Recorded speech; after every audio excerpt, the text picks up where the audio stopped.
The Crib of Uncertainty, Venezuela, Transposing Emblem by Veronica Cordido. Have you ever taken something for granted just to see it disappear right in front of your eyes?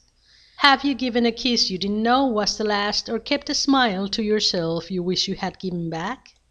Have you ever seen amor turn to hate, or hate turn to amor, or sworn you'll love forever only to be forced to break two hearts at once? Did you think of today right at the start, and did it turn out exactly the way you thought it was going to? If you are reading this, then you are certainly alive, and your mind will take for granted that I exist.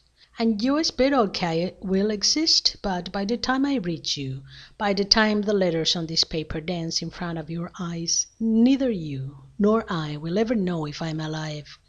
You won't know when I wrote this, and I won't know when you will read it. We will both just take our existencia for granted, continually relying on mañana, while everything else just keeps swirling around, up and down, side by side.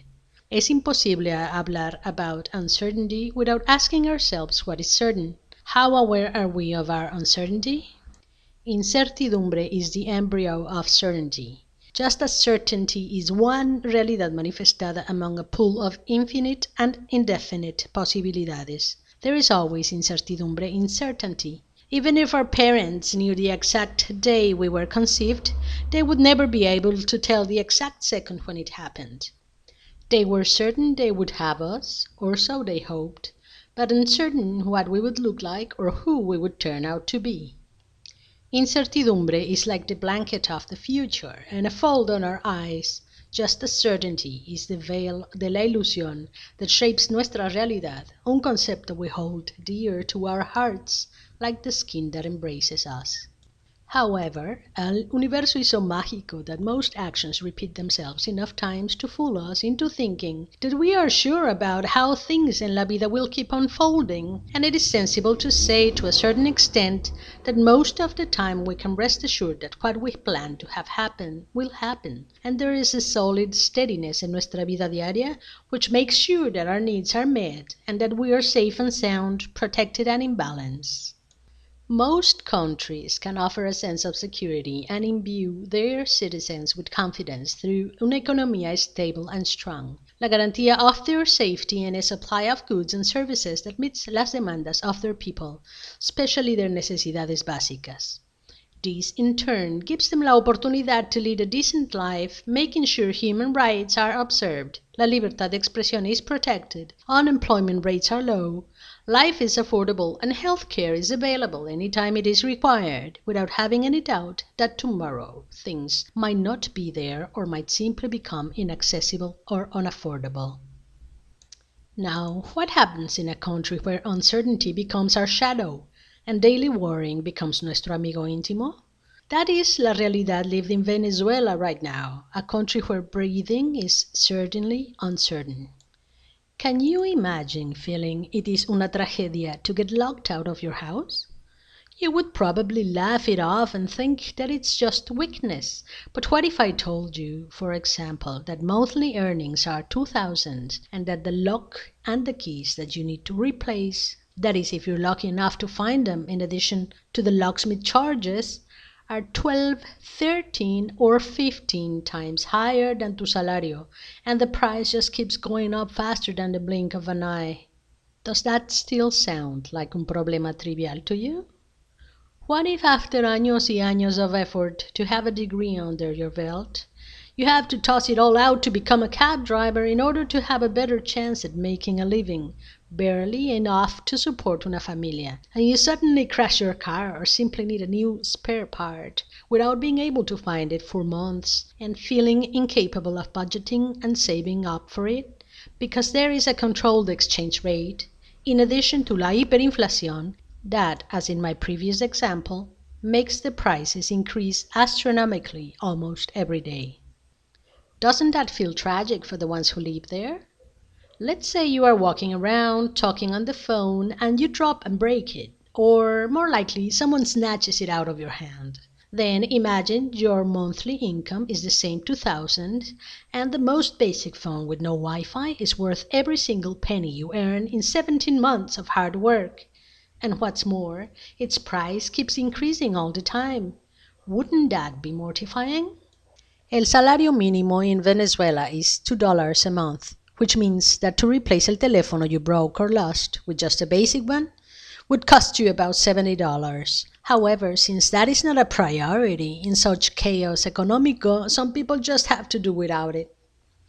But how can people do without eating when their monthly salary is $2 and a carton of eggs cost $1.50? Claro, they live off meal tickets, but they are also worth nada. Venezuela, a country once endowed in every possible way, has now become the crib of uncertainty. Once one of the richest countries in the world and host to one of the greatest oil reserves worldwide, in addition to having un sector agrícola y minero en expansión, livestock and pharmaceutical production, it is now one of the poorest countries, facing la hiperinflación in an economía errática on the verge of default and with a controlled exchange rate that forces everyone to rely on the price of the dollar set by the constantly fluctuating black market. Just as you and I take for granted nuestra existencia, we Venezuelans used to take for granted that all necesidades básicas produced in the country would always be there when we needed them. We never worried that there would be no aspirin for a headache or an antipyretic for a child's fever. It was inconceivable for us that getting sick or being wounded in a way that could be easily treated would now mean death for many. Hoy en día, in Venezuela, kids die of malnutrition and minor infections since there is no dinero to feed them nor medicine for treatment. Wounded and sick people who could easily be cured and saved die due to the lack of resources at hospitals and clinics. Naturalmente, in this environment, eating well has become a memory of the past. Even for the middle class, there's a shortage of food, and whenever los productos can be found, they are unaffordable and therefore out of reach.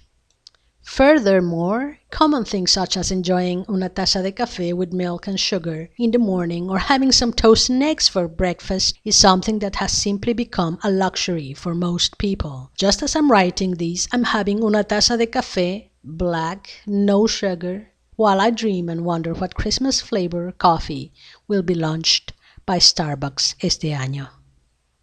As product prices exceed by the thousands los salarios earned by the average worker, and generally the minimum salary can only cover uno o dos productos per month, there has been a rise in la criminalidad to the point where walking around with your groceries or simply leaving them unattended inside your car makes you an easy target for robbery and assault. There are blackouts almost daily which tend to last for hours, and there are places that suffer water shortages lasting 10 or more days at a time. But perhaps one of the worst things that has happened as a result de la incertidumbre and inestabilidad lived daily by all Venezolanos is the effect that la situación has had on our psyche. Since everything is non-existent, unaffordable, dangerous and uncertain, we all live in fear.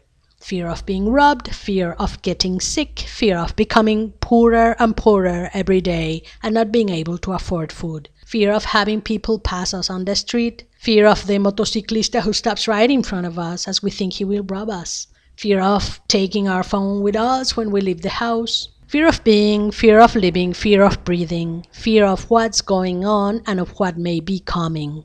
So it is easy to see that la angustia and fear turn into agresión y malicia towards everyone around. Fear is our logo and our mantra, just like uncertainty is certainly our truth. We are at the mercy of what doesn't meet the eye, clinging to a God that might not have even existed for us before. We fear for our kids as they share with Venezuela the crib of uncertainty.